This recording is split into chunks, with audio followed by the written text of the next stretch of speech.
በስመ አብ ወወልድ ወመንፈስ ቅዱስ አሐዱ አምላክ አሜን። መልካሙን የእምነት ገድል ተጋደል። የተጠራህለትንም በብዙ ምስክሮችም ፊት በመልካም መታመን የታመንህለትን የዘላለም ሕይወት ያዝ። አንደኛ ጢሞቴዎስ ምዕራፍ 6 ከቁጥር 12።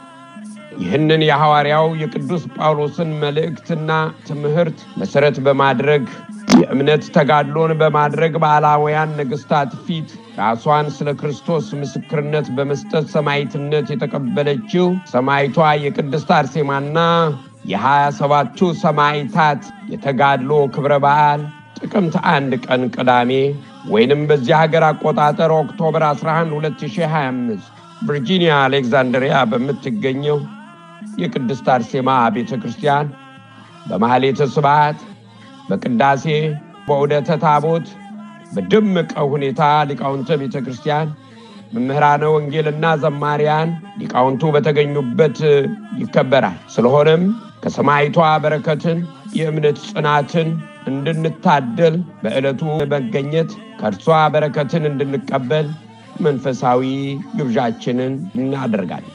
አድራሻችን 8301 ፍራይ ሮድ አሌክዛንድሪያ ቨርጂኒያ። በድጋሚ አድራሻችን 8301 ፍራይ ሮድ አሌክዛንድሪያ ቨርጂኒያ። ወስብሐት ለእግዚአብሔር።